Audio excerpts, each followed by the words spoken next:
Halo, assalamualaikum warahmatullahi wabarakatuh. Jumpa lagi bersama saya Dimas Wicaksono di channel kesayangan orang-orang yang berpikir di mana lagi kalau bukan di Garis Lurus. Nah, kita ini udah kedatangan seorang wanita, bocah atau apa terserah Anda yang mana. Aku terima kasih loh masih dibilang bocah loh, happy loh. Baby girl. Ya, silakan diperkenalkan sendiri lah. Halo sahabat garis lurus. Ya, garis lurus. Sahabat garis lurus udah kayak sahabat KKI ya. Gue Rushi Putri Adinda, biasa dipanggil Adinda or Dinda aja. Kebetulan kenal Mas Dimas sudah cukup lama. Mantap sekali. Salah satu teman yang cerdas.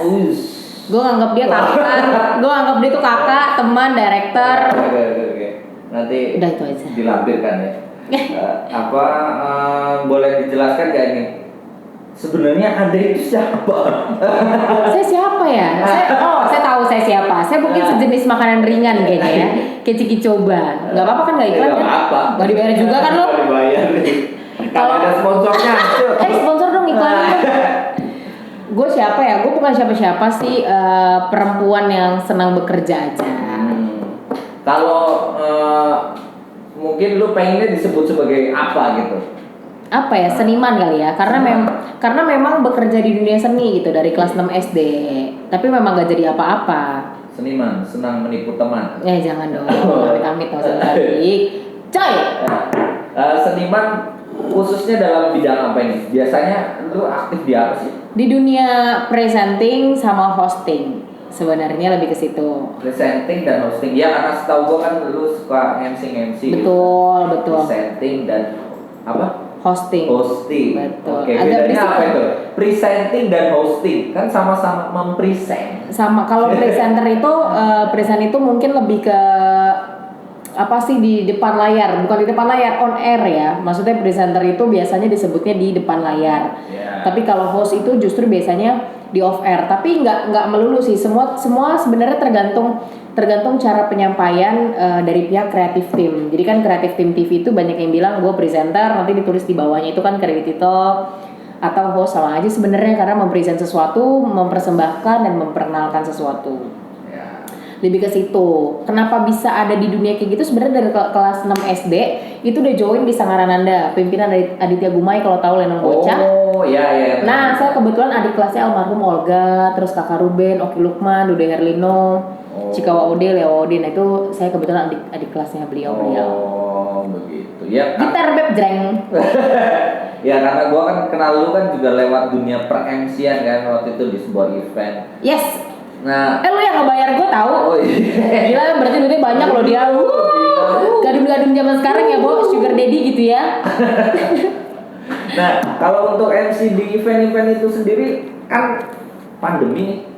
Nah, itu gimana? Maksudnya drastis. Sangat. Ini pandemi benar-benar shock sih buat kita orang. Maksud aku pasti seluruh orang di dunia mengalami dan merasakan dampak dari pandemi COVID-19 ini, ya kan? Pastikan. Baik dari karyawan, terus artis-artis, itu semuanya. Makanya kenapa sekarang seleb-seleb itu beralih ke YouTube. Entah ada yang bikin podcast di rumahnya karena biar orang-orang juga gak keluar, tapi masih juga ada beberapa orang yang nekat untuk keluar. Untuk bikin prank kadang-kadang itu masih sering terjadi, untuk memamerkan sesuatu, untuk memperlihatkan harta gono gininya, ya kan? YouTuber mana tuh? Gitar beb jreng. Ya, berarti lu emang fokus di MC aja, atau maksudnya kan ini karena drastis juga katanya lu kan, terus pemasukan lain? Oh enggak, kalau sebenarnya kalau presenter atau hosting itu sebenarnya side job. Jadi main jobnya itu justru ada di dunia perkantoran yang Senin sampai Jumat di depan laptop di salah satu gedung di Jakarta. Waduh. Gitu ya kan? Bete ya? Ember. Oh, Bapak juga. Saya tahu kantor Bapak di mana, coba yang nonton teman-teman ya. Ini bisa dipecat aja mungkin biar saya menggantikan posisi beliau. Gitu. Jadi sebenarnya masih aman ya? Sebenarnya masih aman alhamdulillah, cuman kemarin sempat kena beberapa dampak, kayak ada yang dirumahkan juga teman-teman aku beberapa. Aku pun sempat merasakan. Yang dirumahkan itu yang di kantor lu atau di MC-nya? Oh, di kantor. Kalau MC kan memang karena orang juga nikahan sekarang di rumah, jarang ada di gedung, tidak menggunakan MC. bahkan MC-nya keluarga, bukan hanya meminimalisir budget tapi meminimalisir virus kan. Takutnya dari orang luar diundang sana sini, mungkin takut saat itu COVID lagi gencar-gencarnya. Yes. Sekarang tidak begitu, tapi makin nambah yang positif kan. Mungkin aku rasa PSBB memang harus terus dijalankan sih. Gitu. Bapak Anies, tolong beliau. Iya dong, Pak. Walaupun saya tidak memilih Bapak, tapi setidaknya Bapak mendengarlah suara saya. Pak ya, mohon maaf banget saya nggak milih Bapak. Gitar Pak, jreng. Terus apa lagi? Maksudnya kan lu core-nya di bagian MC gitu kan. Ya walaupun dengan adanya COVID ini kan lumayan cukup berpengaruh gitu kan. Banget. Tapi khususnya nih gue pengen tahu, maksudnya ya kalau di dunia mungkin perkantoran kan itu yang bikin lo bisa tetap safety gitu kan, walaupun di dunia MC itu sedang berkurang tapi masih ada sedikit lah ya kan. Nah kalau di dunia MC-nya ini sendiri maksudnya ada alternatif nggak sejauh ini lo? Oh ada. Sekarang justru banyak, alhamdulillah banyak sekali tawaran. Banyak ya? Harus sombong. Yang jelek tapi sombong nggak apa-apa. Kalau kata Chandra Leo kan gitu ya. Antisipasi dengan kita menggunakan face shield dan masker dan sarung tangan itu udah wajib. Kemudian mic-nya juga, pala mic itu ya dikasih alas. Terus yang diundang juga sedikit. WO sekarang juga cerdas menggunakan hand sanitizer. Jadi ada salah satu WO di bawah pelataran itu pasti udah siap hand sanitizer. Jadi para tamu undangan yang hadir untuk salaman dengan mempelai wanita dan laki-laki itu pasti disediakan hand sanitizer. Begitu juga ketika turun. Jadi kan pasti ada yang naik tuh dari in sampai out untuk salaman dengan pengantin.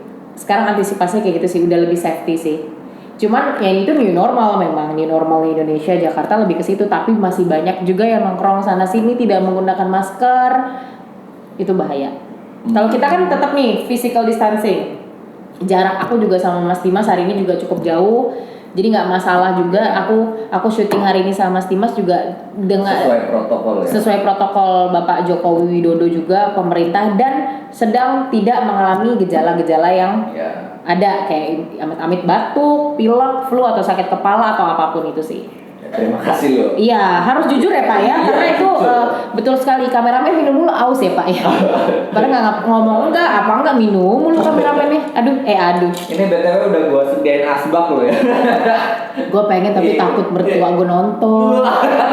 Calon mertua gue sama calon adik ipar gue pengen gatel mulutnya ke band rock sih. Gitar deh. Bawa mertua. Jangan dipecat saya. Ya silakan santai aja di podcast ini bebas. Oh ini podcast, nggak ada mic-nya kalau podcast. Ceritanya. Kalau podcast yang proper kan ada mic-nya satu-satu ya. Mungkin nanti kali tahun bulan depan ya Pak ya, amin ya. Rakyat marginal ini. Podcastnya lebih ke situ sih. Terus kalau untuk cerita-cerita aku sebenarnya nggak cuma host presenter aja, sekarang lagi merambah dunia usaha. Jadi aku sama kakak itu punya usaha hair mask, masker rambut yang dibikin sendiri homemade. Karena dampak pandemi ini sangat-sangat krusial banget sih. Berarti memungkinkan adanya usaha lain ya? Mungkin, tapi untuk sekarang belum kepikiran. Jadi fokus ke satu produk dulu aja. Aku sama kakakku punya satu produk yang homemade banget, yang benar-benar alhamdulillah tidak memiliki efek samping yang buruk. Udah diuji coba, udah BPOM juga. Hermas Homemade, bisa langsung kontak WhatsApp saya atau Instagram saya, nanti saya akan share di detail ya ini Pak. Lumayan ya, ini endorse-nya lumayan. Betul. Tolong nanti Bapak Erwin kasih ya Pak ya Instagram saya. Saya nggak mau kalau nggak ada nama Instagram saya juga. Wajib loh Pak, ya. Atur. Ya, jadi dibayar saya itu nggak apa-apa, nggak perlu pakai dutrak alias duit. Berarti kalau untuk MC-nya sendiri memang maksudnya lu nggak fokusin cari alternatif lain gitu, seumpama misalkan dalam mungkin memang sih masih aman ya, dalam artian lu masih kerja kantoran, tapi di MC sendiri apakah tidak ada alternatif lain gitu loh, maksudnya karena kan sekarang pandemi gini kan dunia virtual ini kan mulai banyak. Sangat, sekarang juga interview orang-orang pasti pakai Zoom atau Hangout, meeting juga sekarang masih webinar juga kan? Webinar aku belum ada, tapi kesempatan itu gede juga. Masih ada. Kemarin itu sempat diajak teman untuk salah satu co-host, cuman akunya nggak bisa karena harus keluar kota saat itu, jadi nggak bisa karena orangnya juga minta yang stay di Jakarta karena nanti akan share location juga nih co-hostnya dan hostnya ada di mana. Dan itu aku bukan nolak tapi memang tidak bisa, ada kerjaan juga di luar kota. Jadi padahal pengen banget nyobain sekali-kali gitu. Gue belum pernah nih MC virtual kayak apa ya, bawahnya celana tidur tapi bawa atasnya formal gitu-gitu tuh belum pernah nyobain. Cuman kalau meeting yang kayak gitu udah pernah, udah sering lah pasti. Gitu. Mas Dimas juga WFH atau enggak? Enggak ya? WFH juga sama. Selang-seling atau memang dari awal udah WFH? Dari awal memang udah WFH. Enak dong di rumah. Tapi kalau updatean Instagram lu tetap di kantor? Iya, tetap aja ada panggilan mendadak yang harus ke kantor ya ke kantor gitu kan. Tapi tetap WFH, cuma ya sesuai protokol aja gitu. Karena ada jadwal piket juga gitu. Oke. Ya begitulah bawahan mah. Oh jangan. Saya tahu Bapak kan merendah untuk meroket pemirsa. Gue tahu dia siapa. Gue mah tahu dia siapa sih. Gitu. Ini syutingnya di rumah aku kebetulan ya. Iya. Jadi biar tahu aja rumahku memang semewah ini. Iya, ini meja khusus yang dipersiapkan. Betul tadi udah dilap juga sama hand sanitizer 1 botol, tapi botolnya segini seliter. Iya, ini sebenarnya gudang kan ya. Kayak miskin banget ya syutingnya di gudang. Kan kayak Sandra Dewi ada studio 1, studio 2, studio 3 rumah. Oh iya. Kalau Sandra Dewi rumahnya Allahu Akbar. Gede banget, gitar. Gitu. Apalagi Kak? Berarti kalau untuk jalur MC sendiri lu akan stay di situ atau enggak? Sebenarnya gini, aku menjadi presenter itu sebenarnya sudah dari SMP. Dari SMP itu sudah dipercaya sama kepala sekolah, sama guru-guru untuk memimpin pensi. Jadi pertama kali itu nih ya, mau cerita sedikit, gaji aku sebagai MC pensi pentas seni di SMP itu 25.000 waktu itu. 25.000 sampai ayahku bilang jangan diapa-apakan duitnya, laminating. Karena ini adalah duit hasil pertama jerih payah kamu sendiri, biar kamu tahu, biar kamu ada kenang-kenangan. Kemudian dari situ udah merambah, kok gue berani ya di depan orang-orang banyak ya, di depan kakak kelas, di depan adik kelas, di depan guru-guru, ada yang kenal ada yang enggak. Dari situ aku sadar bahwa memang gue punya berbakat. Dan ternyata bukan baru gue sadari itu SMP, even gue sudah masuk ke Sanggaran Nanda Teater Kaula Muda, pimpinan Om Aditya Gumai, itu dari kelas 6 SD. Jadi begitu masuk ke sekolah acting tersebut, baru 4 bulan sudah dipercaya sama Om Adit membintangi film, tapi bukan jadi pemeran utama. Saat itu nama filmnya adalah Tina Toon dan Lenong Bocah The Movie. Kalau tahu coba cari di YouTube, itu ada, tenar banget, almarhum Olga juga main, Karubin juga main. Main karakternya Tina Toon dan judulnya Tina Toon dan Lenong Bocah The Movie. Itu baru 4 bulan join di Sanggaran Nanda, sudah dipercaya sama Om Adit untuk menjadi figuran di film itu, tapi figurannya figuran utama, menjadi sahabatnya Tina Toon saat itu. Terus dari situ merambah lagi main sinetron. Terus pernah juga di Trans TV 3 episode jadi pemeran utama acara lawak gitu sama Gilang Dirga dan Fitri Tropika. Itu salah satu achievement dalam hidup walaupun 3 episode, tapi pemeran utama saat itu. Terus di balik layar sih aku kebetulan juga suka nulis sama kayak Mas Dimas, cuman nggak selihai Mas Dimas, cuman lagi belajar aja. Jadi bantu Om Adit untuk bikin skrip film gitu-gitu, terus menjadi asisten director, udah pernah. Jadi memang sukanya sebenarnya di balik layar. Sebenarnya bukan, tapi keinginan aku yang belum tercapai adalah sampai saat ini adalah main film, karena gue suka film horor. Itu harusnya jadi pertanyaan terakhir. Oh gitu ya. Ini dikatakan intinya kayak gitu sih. Maksudnya memang sebenarnya kalau untuk di dunia entertain, karena dari kelas 6 SD, alhamdulillah menurut aku udah cukup settle dari mental. Karena kalau untuk bicara mental di dunia pekerjaan kantoran pun juga nggak sembarangan. Lo bisa nggak dibentak-bentak orang, lo tahan nggak dibentak-bentak orang. Padahal tapi di dunia entertain itu bentakannya, pressure-nya justru lebih keras, lebih hard, lebih parah. Kayak lo telat dikit ngasih skrip, lo datang telat dikit, itu juga bahaya. Lupa ngasih skrip ke artis juga bahaya. Masalah kabel catokan aja itu bisa jadi bumerang. Gue punya pengalaman sedikit sama Revalina Estemat tuh. Kabel catokan itu nggak mau dipakai, bukan kabel catokan ya, kabel biasa yang banyak colokannya itu dia nggak mau dipakai sama orang-orang lain, cuman pengen dipakai dia dan timnya. Terus harapan lu tadi apa? Harapan gue harapan gue menjadi kabel catokannya Revalina Estemat. Ya tadi belum tercapai. Ini enggak sih, lebih gue tuh pengen banget main film jujur. Kepingin banget. Nah, mohon ya, barangkali ada produser atau sutradara yang hilaf, mohon lah. Gue suka banget film horor. Bayarannya masih bukan uang kan? Nasi kotak aja. Kayak orang nunggu di waiting room, ya. Pokoknya intinya suka banget film horor sama thriller yang bunuh-bunuhan. Intinya gue suka banget, pengen banget main film tapi karena gue males untuk casting, bahkan nyari tahu info casting film itu di mana, gue tahu itu juga nggak mudah. Ya udahlah. Tapi baca skrip nggak males dong? Nggak sama sekali. Karena gue suka baca intinya, karena baca kan jendela dunia. Kita jadi banyak wawasan karena baca dan nonton TV kan sebenarnya. Lo kalau acting itu ngapalin skrip atau improve? Tergantung. Kalau casting dikasih skrip tapi harus improve juga. Kan cuma sepenggal kalimat. Kalau ada director yang mintanya full skrip? Oh, tetap diikutin apa mau director. Full improve? Full improve juga harus. Director itu kan hanya mengarahkan lo acting marah, tapi marah lo ke orang tua. Nah orang tua itu pasti kan ngegambarin suasananya. Nah kalau diminta improve ya udah improve aja. Improve itu artinya spontanitas ya, bicara apa yang wah gitu ya. Itu acara udah nggak ada. Masih ada. Spontan udah nggak ada. Oh spontan udah nggak ada. Nggak ada, udah orang di Bangkome gila loh. Terus habis itu udah kayak gitu sih, tergantung lah. Karena sekelas Reza Rahadian pun kan butuh director, apalagi krocok kayak gue pasti juga butuh director lah, butuh yang mengarahkan. Gitu kan, lo juga pernah nge-direct gue. Gila apa lo? Nggak kayak gitu Din. Heboh langsung semua. Gitu. Kalau MC sama acting pilih mana? Aduh ya Allah, itu pilihan susah. Gue kayak Marion Jola ya ditanya kayak gitu. Acting atau singing? Kayak Marion Jola. Oh enggak, tetap presenter. Oh presenter. Pertama sebentar, duitnya yang dikeluarin sama pihak lain itu sama dengan kita syuting. Kalau syuting kita harus nunggu callingannya jam 6 nih. Nih gue pernah pengalaman syuting iklan Telkomsel, gue nggak bohong.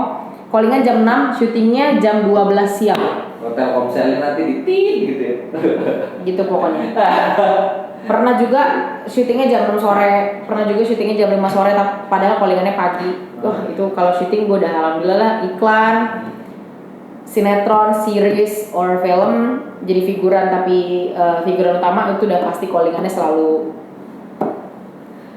selalu pagi, tapi di take-nya justru habis maghrib. Berarti lo MC ya, stay MC ya? Iya pengen itu, karena nunggu aja dibayar gitu loh. Off air apa on air? Off air lah.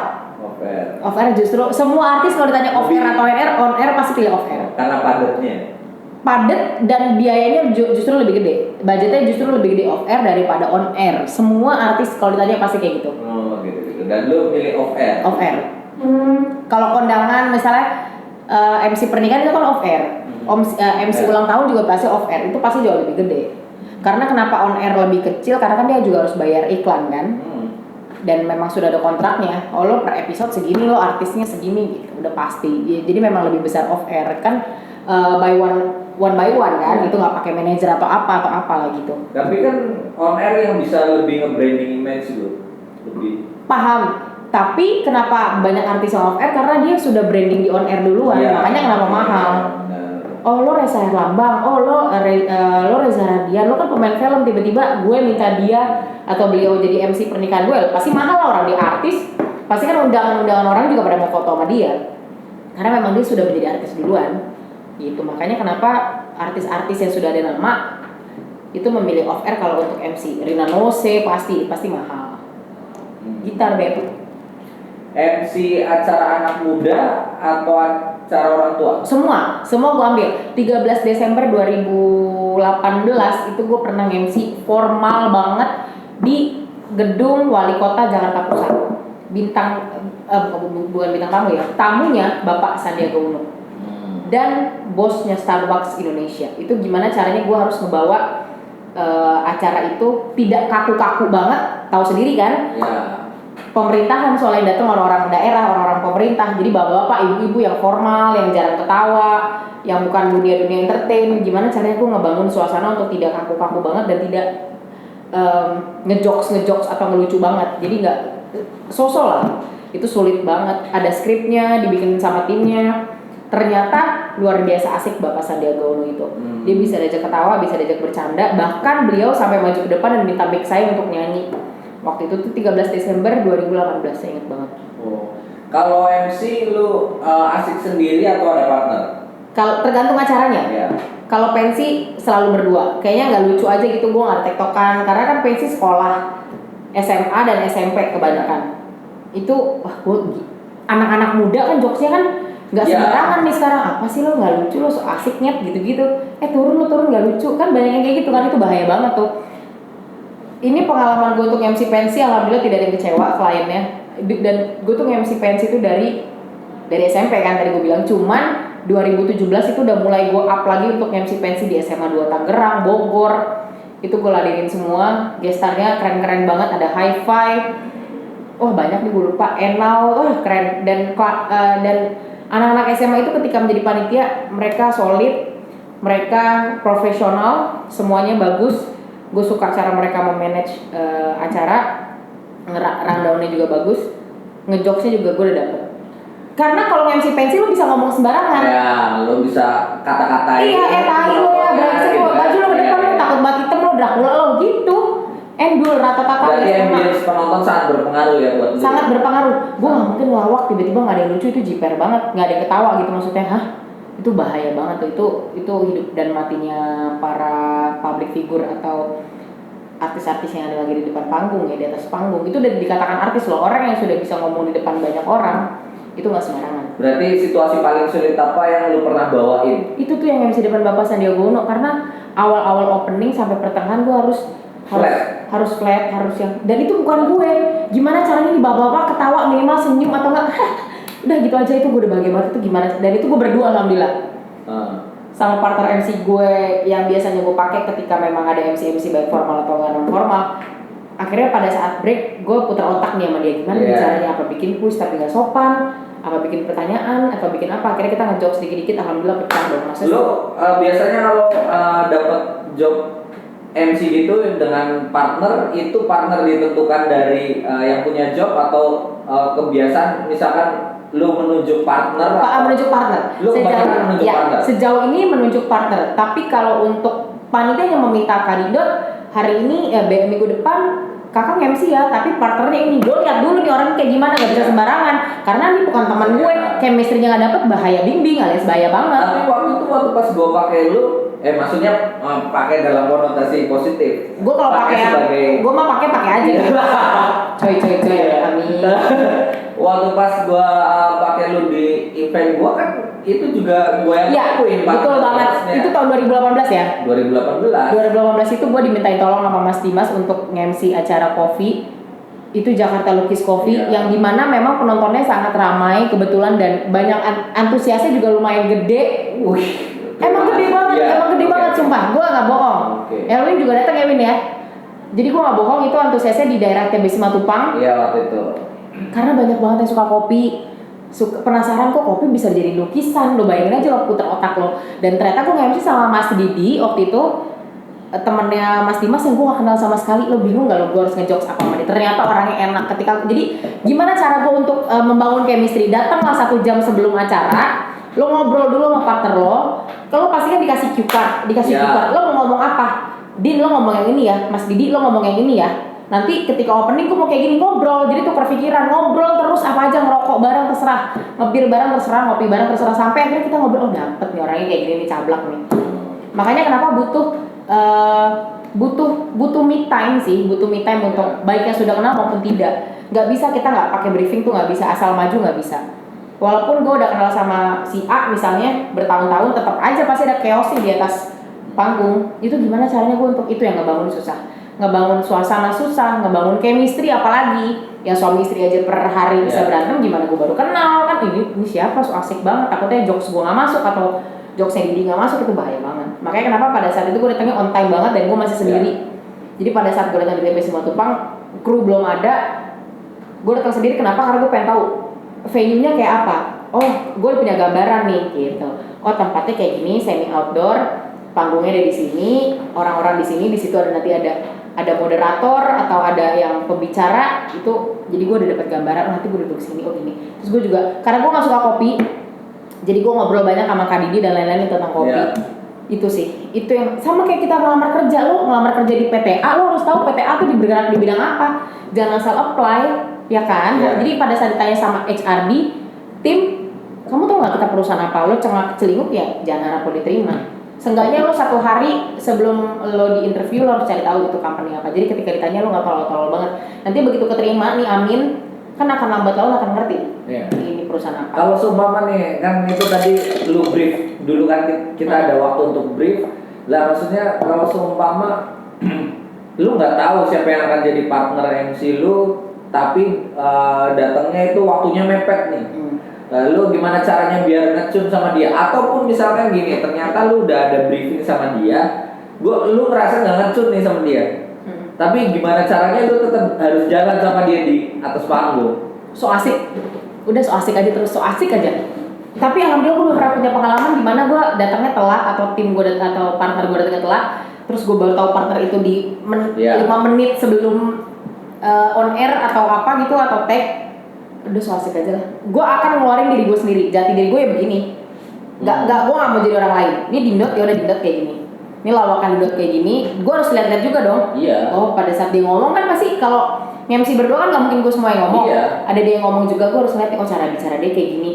Oh cara dia kayak gini, gitu loh. Tapi pernah nggak lu ngerasa kalau lu itu dominan banget, maksudnya? Oh iya. Karena lu yang ngelik, lu yang lemparin jokes dan segala macam. Iya. Pernah nggak ada momen kayak gitu? Momennya kayak apa dulu nih? Ya kayak misalkan sama partner lu, karena ternyata tadi gitu, ternyata lu nggak ngacun sama dia, dan akhirnya lu terus yang ngelik, lu terus yang Oh itu capek banget, dan itu gue alamin. Ngalamin itu di daerah BSD, di SMA BSD. Oh, acara pensi. Pensi, gue lupa lagi nama SMA-nya apa. Ya nggak usah disebut juga. Ya udah nanti gue udah nggak dipakai lagi. Kebetulan gue partnernya waktu itu selebgram, nggak ada orang yang nggak tahu kebetulan. Iya. Dan itu memang teman gue. Kenapa dia ngajak gue? Karena dia tahu bahwa gue nggak bisa nge-MC. Nah, lo dong yang lead gue. Tapi lama kelamaan jadi tuman. Dalam arti tuman kebiasaan. Nggak ada gantian. Nggak ada gantian. Jadi dia muncul tanpa ngomong dua kata pun orang-orang ini audiensnya sudah ketawa. Karena memang dia selebgramnya lucu. Ketika tampil doang udah ketawa orang-orang. Kalau gue kan nggak ada yang tahu gue siapa. Yeah. Jadi gue harus ngeluarin suara, tapi orang-orang itu jadi seneng. Jadi si selebgram ini kebantu untuk ngomong. Gue terus yang maju. Nanti kita bakal ini loh, ya kan bener kan kayak gitu. Lebih iya beneran dia nggak tahu apa-apa. Gitu dia. Tapi dia kan nggak bisa ngimbangin dong. Akan ke bawah ketika. Nggak akan. Dia memang tidak bisa mengimbangi, tapi setidaknya bisa menimpali lah. Jadi biar dia nggak diem amat kan kelihatan banget di depan audiens, kok lo diem aja sih kayak gitu. Dan gue pernah juga nge-MC mas di acara kepolisian, lo bayangin coba semua yang datang polisi se-Indonesia, gagah ya. Sama istri-istrinya, beberapa istrinya juga itu di Anjungan Sumatera Selatan di Taman Mini, gue ingat banget ya Allah. Itu gue nge-MC sama MC Kawakan, kebetulan teman gue itu dia yang nge-lead, dan itu pertama kali gue di-lead sama orang karena memang dia bencong. Jadi agak lentur, jadi orang-orang pada ketawa, yang dia jogetnya kayak gimana lah. Nah gue kan nggak bebencongan kan, jadi gue ngerasa gue di-lead dan itu nggak masalah. Simbiosis mutualisme lah, nggak selamanya gue nge-lead, nggak selamanya juga gue di bawah. Kalau menurut lu seberapa pentingnya intensitas buat ngebangun itu tadi biar lu ngecun sama partner lu? Penting nggak intensitas tuh? Lu misalkan sering ketemu, sering sharing bareng, harus banget. Penting nggak? Seberapa penting? 90% lah. Kenapa? Karena memang biar tahu karakter masing-masing, kayak orang pacaran. Lu gimana mau nikah sama orang itu, tapi lu nggak tahu karakternya gimana. Karena lu bakal hidup selamanya, walaupun memang MC nggak akan jadi pekerjaan selamanya, tapi setidaknya kan ada seminggu, sebulan atau berapa. Dan kalau memang orang-orang sudah melihat, oh Dindot ini cocok sama Dimas nih misalnya, pasti akan dipakai terus gitu, jarang untuk dirubah. Kalau dirubah paling memang orang bosen atau itu televisi biasanya kayak gitu kan. Kayak Hots Insert udah punya siapa pemeran utama Hots Insert ini, gitu-gitu. Jadi yang diganti-ganti orang-orang lama kan, kayak Cutari udah ngamen lagi kayak gitu-gitu. Sebenarnya itu orang-orang lama. Ya itu kan intensitas dalam jam terbang lu berpartner kan. Kalau misalkan intensitas dalam hal di luar nge-MC itu kayak seumpama lu ternyata satu circle nih, circle society lu sama dengan dia atau enggak gitu loh, maksudnya atau lu makin harus lebih dekat dalam satu circle dengan dia. Oh di luar ya? Iya di luar, maksudnya untuk biar makin ngecun itu perlunya intensitas itu seberapa penting? Enggak juga sih kalau yang di luar-luar gitu. Enggak. Karena kan gue juga nggak mau maksa gue masuk kehidupannya dia, dan juga pasti nggak maksa, takutnya ih dia temannya sama Erwin nih, gue gak kenal sama Erwin atau apa. Kecuali memang orangnya asik banget masuk ke semuanya dan dia pede akan hal itu, nggak masalah. Aduh pakai batuk lagi kameramennya, corona deh. Gue takut corona deh. Coy ini. Iya berarti nggak terlalu ya. Karena justru kalau misalkan lagi ada mood yang nggak enak banget misalkan. Nah, cukup sekedar kenal. Oh, gue kenal nih sama Dimas. Gitu aja udah, nggak perlu segeng, nggak perlu nongkrong tiap minggu, nggak perlu. Karena gue sama si selebgram ini bukan segeng kok. Cuma sekedar kenal, gue ini loh, gue Dindot, gue tahu lo kok. Nah, kenapa gue bisa kenal sama orang ini? Karena gue dulu penyiar radio kan. Penyiar radio dia jadi salah satu bintang tamu. Jadi ngobrol 2 jam udah lumayan banget tuh apa yang banyak yang diobrolin kan, jadi tahu. Nah lama-lama nongkrong bareng di Senayan City. Jadi nongkrong, oh kalau ada MC dia maunya sama gue, tapi nggak tiap hari nongkrong. Dan gue bukan circle-nya dia gitu, karena kan circle-nya ini selebgram. Jadi intensitas untuk berteman nggak perlu, yang penting komunikasi aja, masih say hello, masih nanya kabar. Terus udah tahu sedikit karakter si orang itu dan dia udah tahu karakter gue kayak gimana. Jadi harus tahu dengan cara coba dulu deh sekali sama dia biar tahu. Gitu kan, if you never know, if you never try kan, if you never try ya if you never know, gitu aja sih intinya. Lo nggak akan pernah tahu kalau lo nggak nyoba. Gue pengen tahu dong nih partneran sama si Didot gimana ya, coba dulu deh sekali satu acara sama gue. Kalau lo suka sama gue, nyaman sama gue, udah lanjut. Kalau nggak udah nggak apa-apa, cari aja partner lain yang mungkin lo nyaman kan gitu. Ada nggak bayangan siapa gitu yang pengen jadi partner lo? Dari artis atau dari siapapun yang belum kesampaian, pastinya lu punya imajinasi pengen. Oh, gue pengen banget sama Patricia Go karena gue bisa bahasa bencong, Desa juga bisikan alias bisa, Beb. Oh gitu. Gue suka sama Mbak Ayu Dewi juga. Cuma 2 orang itu sih kalau cewek. Tapi kalau cowok nggak ada, belum kepikiran gue harus sama siapa. Paling sama siapa ya, Bu? Nggak ada, belum. Kalau cewek gue Mbak Patricia Go atau Mbak Ayu Dewi. Kenapa? Karena samanya belakangnya sama. Iya. Kita ngeliat semua dong. Enggak juga, karena dia lebih tua dan lebih senior, lebih kawakan, pasti dia ngelit lah, pasti dia ngelit ya. Pasti. Cuman kalau untuk bertukar pikiran tidak menutup kemungkinan. Untuk sharing session itu nggak menutup kemungkinan, tapi kalau untuk ngelit pasti mereka orang itu. Kenapa gue mau? Karena itu tadi dia bisa bahasa bencong, dia asik banget pembawaannya, gesturnya, gue banget gitu ketika gue ngeliat ini lucu banget nih orang gitu. Lu di radio apa dulu? Dulu di radio dalam. Ngaco jalan anjing. Namanya Dreamers Radio di Kembangan Selatan. Tapi sekarang sudah di Barito. Yeah. Jadi itu 2 tahun jadi penyiar radio. Dulu tahun 2012 juga pernah jadi bukan tamu sih, jadi co-announcer di Bahana FM 101,8. Waktu zaman-zaman Bahana FM itu tagline-nya Radio Keluarga Indonesia. Masih Radio Keluarga Indonesia. Sekarang kan udah ganti karena udah anak muda banget. Itu 2011 2012 kayaknya. Umur lu tua juga ya? Tua. Berarti lebih tua dari gua. Enggak, lu sisa. Enggak, lu jangan ngadi-ngadi lo depan orang. Gilda. Ya kan? Gilda, gilingan. Iya, itu harus bisa bahasa bencong gitu. Dikit-dikit lah gua menyesuaikan. Kalau di radio sama TV menurut lu enak mana? Radio karena banyak ketemu tamu yang tidak terduga, tamu yang intelek lah ya, kayak penulis buku. Berarti TV nggak intelek dong? Intelek juga, tapi kan banyak standarisasinya. Kayak lo pakaiannya harus A, makeup lo harus B, obrolan lo harus kayak ABC. Bukan berarti di radio bebas. Nah, yang terkadang orang juga salah kaprah, jangan mentang-mentang tidak dilihat di radio. Lo bisa pakai baju tidur, enggak mandi, segala macam, itu salah. Pakai baju bebas nggak masalah, tapi setidaknya enak dilihat. Kalau memang lo nggak suka makeup, setidaknya lo pakai lip tint yang perempuan biar cerah, atau minimal dioles bedak sedikit. Jadi nggak pucet-pucet banget, karena kan tamu juga sering berdatangan. Terus juga berbarengan sama orang kantor, kayak ada scriptwriter, producer, PD, director atau direktur, terus ketemu sama tim-tim yang lain. Nggak etis gitu loh. Takutnya ada tamu yang datang, kok lo penyiar radio lo pakai sendal jepit sih, mentang-mentang announcer, nggak dilihat sama orang, nggak di record sama televisi segala macam sama kamera. Nggak berarti kayak gitu. Intinya disiplin dan kerapihan itu nomor 1 sih di dunia manapun ya, bukan di dunia entertain, di dunia pekerjaan juga gitu kok. Berarti lebih ke radio karena pakaian lebih bebas. Nggak kelihatan. Betul. Terus kita bisa bukan bisa seenaknya ya, lebih ke apa ya? Aduh, lebih bebas aja sih, lebih variasi. Iya kan katanya mitosnya nih kan kalau penyiar radio katanya kurang cakep gitu. Karena yang kedengeran suaranya doang Gue gitu cakep ya. ya. Tuh gue cakep kan? Iya dong. Jadi mau follow Instagram Kayak aku. ya. Kayak telemarketing katanya. Iya benar. Kayak call center ngomong Iya, doang call kan, center, nggak ada ngomong suaranya orangnya kayak bagus. gitu. Tapi memang itu berpengaruh sih. Maksudnya ada orang kayak orang baru kenalan kan, Iya. suaranya ganteng nih, suaranya Iya, berat, bener. pasti orangnya cakep. Ternyata Iya. diketemuin enggak. Iya. Ya kan, zong gitu. Iya. Kamu kayaknya jodoh aku deh, tapi pas lihat fotonya beda sama hasilnya langsung. Oh, maaf ya. Maaf ya, aku udah punya pacar. Nah, apa lu kan sering ya jam terbang udah nggak diakui ya kan, udah luar biasa. Nah, kalau menurut lu apa yang membuat lu sendiri itu pede bahwa lu menguasai panggung, lu bisa ngebawain acara, ngebangun mood jadi enak itu apa? Karena gue berteman nih sama kayak Erwin, sama kayak Mas Dimas. Kalau gue lagi ngobrol tiba-tiba ada gue bisa ngeluarin jokes, lo ketawa, Erwin ketawa, berarti kan itu berhasil membuat orang senyum. Dari situ gue belajar. Jam terbang juga penting banget.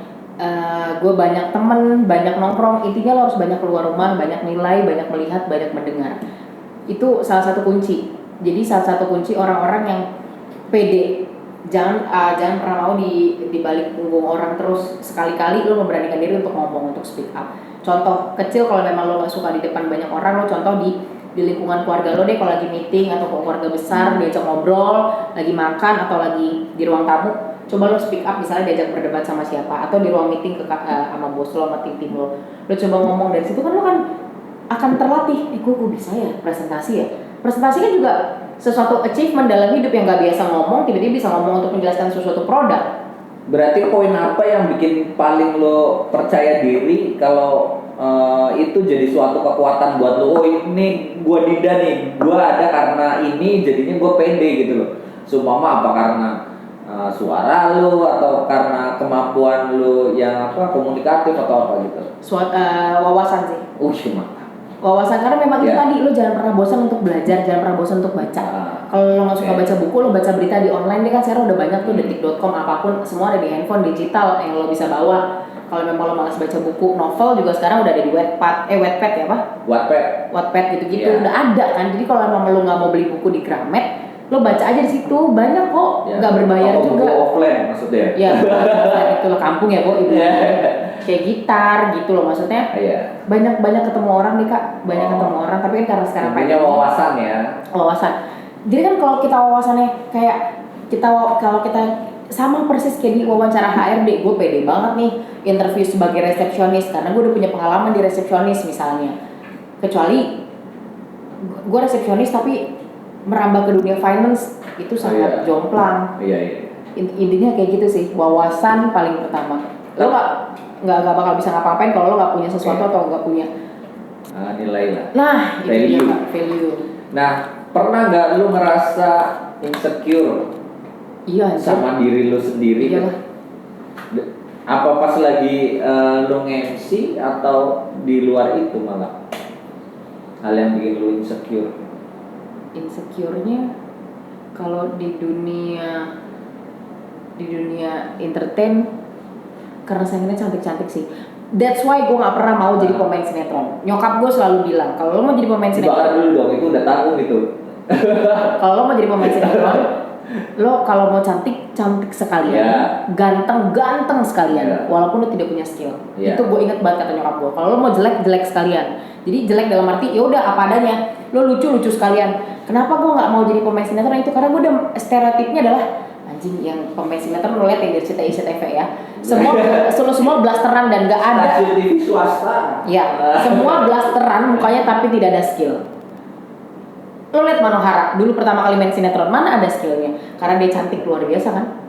Kayak gitu, makanya gue gak pernah mau jadi pemain sinetron karena itu gue malas casting karena itu tadi. Ya Allah, saingan gue anak-anak muda, 20 tahun, 19 tahun, blasteran semua mukanya. Tapi mereka gak ada skill, nah gue gak cakep tapi ada skill, tapi gue gak mau nyoba, itu salahnya. Makanya kenapa gue kalau kalian tahu Ricky Cuaca, artis itu adalah salah satu sahabat gue, dia marah banget gue kenapa gak jadi artis sampai sekarang. Karena dia tahu skill gue segimana. Itu dia paling marah, teman gue yang paling marah. lo sekolah, lo senior gue di Sangaran Anda, tapi lo doang yang gak jadi artis. Sekarang gue males orangnya, males untuk casting doang. Gue lebih baik di balik layar. Kayak gini nih, host YouTube, atau jadi bintang tamu YouTube, atau jadi announcer, jadi MC, presenter. Gue lebih baik ke situ deh, sumpah. Karena kan sebelum sama Kak Dimas, terakhir pekerjaan gue adalah host YouTube di salah satu YouTube perusahaan Jepang. Gitu. Itu host YouTube ya, yang dibayar bulanan, yang dikontrak. Gue suka ngomong. Dan gue suka mempresentasikan sesuatu, dan cara gue mempresentasikan juga gak bosan, lucu, bisa improvisasi, diatur sama director enak, cepat paham, karena tadi wawasan dan pengalaman. Karena memang beda orang yang sudah punya jam terbang dan enggak kan beda banget Kak. Ya. Berarti poinnya di apanya nih yang bikin lu insecure? Looking atau apanya nih? Iyalah. Karena terakhir itu November, gue pernah November 2019 gue pernah MC merek handphone ternama Vivo, keluar series baru, itu gue jadi host loh, host YouTube mereka, live YouTube. Itu gue jadi host, salah satu kebanggaan, salah satu gue nggak percaya gue bisa ya, gue bisa ditawarin untuk menjadi host live YouTube Vivo S1 Pro pertama kali keluar di Indonesia. Dan itu bintang tamunya ada Eva Celia segala macem. Ternyata gue bukan jadi host di panggung. Beda lagi, gue host live YouTube udah lumayan banget yang nonton. Ribuan yang nonton. Demi Allah deh, di official YouTube-nya Vivo tentunya. Dan gue senang karena bisa wawancara Vidi Aldiano gitu-gitu segala macam, pengalaman lagi gitu. Dan itu memang cantik-cantik, dan host yang di panggung juga cantiknya luar biasa. Jadi insecure paling itu, apa gue gak dipilih karena itu ya gitu. Apa karena gue ada di segmen yang YouTube ya, ternyata enggak juga Kak. Insecure gue juga membawa jadi bumerang buat gue. Ternyata enggak gitu kok, gue juga setara sama mereka, cuma bedanya adalah mereka lebih percaya gue untuk YouTube gitu aja. Jadi tetap kok ada sisi positifnya. Alhamdulillah gue gak ada punya sisi negatif yang maksudnya gue berpikir negatif. Apa dia cantik ya, itu awal-awal pasti insecure pada saat melihat pertama kali datang meeting, briefing, ganti baju, fitting baju, loh kok gue jadi di YouTube ya gitu-gitu kok. Apa dia cantik ya, makanya dipilih di panggung, bisa langsung ketemu artis-artis, bisa ketemu pejabat Vivo gitu-gitu. Tapi enggak kok ternyata. Alhamdulillah sejauh ini intinya adalah dari pertanyaan Mas Dimas yang terakhir itu, aku belum pernah punya insecure yang berarti. Ya, berarti masih belum terlalu berpengaruh ya. Belum berpengaruh. Aman. Karena memang orangnya yaudah apa adanya jalan. Dia lo mau MC nggak di sini, budgetnya berapa jam, acara apa, itu pasti gue tanya. Kalau dengan dunia digital yang sekarang, mungkin termasuk YouTube ya, gue ngelihatnya juga segmennya udah plural banget kan, maksudnya. Astagfirullahaladzim, apa yang pemirsa? Ya. Mau diangkat? Nggak usah. Oh, kalau mau diangkat nggak apa-apa. Nggak usah. Nah, tantangan buat profesi seperti lu ini apa? Dengan kemajuan teknologi dan sosial media yang berkembang sekarang, apalagi nih ya dengan terutama kan lagi COVID seperti ini kan, tantangan kedepannya itu buat profesi seperti lu MC gini itu apa? Sama kayak artis-artis yang udah punya pengalaman banyak dan udah lama, pasti looking sih. Karena kan mereka harus menjaga penampilan, menjaga badan, menjaga pakaian, menjaga kebersihan semua. Karena kan orang biasanya pakai itulah pasti. Lu lookingnya bagus nggak sih di TV, di kamera deh, nggak usah di TV. Pasti dilihat itu. Kan percuma lu punya skill tapi looking lu nggak bagus, nggak ngejual. Makanya kenapa gue nggak mau jadi pemain sinetron itu? Gue udah insecure duluan tuh saat itu. Aduh stereotip gue adalah aduh anjir pemain sinetron semua blasteran, cantik banget, jelek banget, lucu banget. Tapi kenapa lo nggak coba di acara-acara series lawak? Nggak mau, emang karena gue udah stereotipnya udah jelek sama sinetron. Gitu, bukan sama TV ya, sama sinetron aduh udah jelek banget ya. Makanya kenapa gue main film, kan beda sama sinetron yang per episode. Film sekali jadi kan, maksudnya 2 jam, 1 jam 30 menit, 1 jam 40 menit udah jadi film gitu. Kalau di dunia MC, maksudnya tantangannya sendiri, maksudnya dengan sekarang ya virtual udah banyak, terus medsos juga udah kecampur ya segmennya ya, di YouTube juga kan udah plural banget. Nah, menurut lu dunia MC atau presenting itu sendiri tantangannya itu apa? Kesulitannya ke depan setelah ini nih. Apakah karena maksudnya kesulitannya itu relasi sih. segmennya yang relasi. Karena kan kita harus nge-branding diri kita sendiri. Misalnya udah redup nih, gimana cara kita naikin diri kita lagi? Ya. Itulah yang ngejual diri sendiri. Oh, berarti personal branding. Personal branding. Itu udah cukup, maksudnya udah lumayan berat tuh. Karena saingannya makin kesini makin muda, makin lahir lagi. Aduh, 2020 makin canggih, belum nanti 2021 lahir. Iya, pasti itu kan. Nah, ngadepin hal kayak gitu, langkah yang lu antisipasi apa? Lu udah berpikir sejauh itu nggak? Atau mungkin buat teman-teman gitu kan? Apa ya? Relasi sih. Oh, berarti perkuat di relasi gitu ya, biar perkuat marketing lo. Pakai gua aja buat jadi MC anak lo nanti ulta. Iya. Atau ponakan lo ulta, nggak apa-apa. Walaupun event-event kecil setidaknya ada pemasukan gitu loh. Seenggaknya buat di sosial media kan penting banget. Gua nge-share ya kan. Jadi itu portfolio. Itu buat portfolio gua walaupun cuma MC sunatan kayak MC lagi, berarti Dinda nih bisa semuanya nih.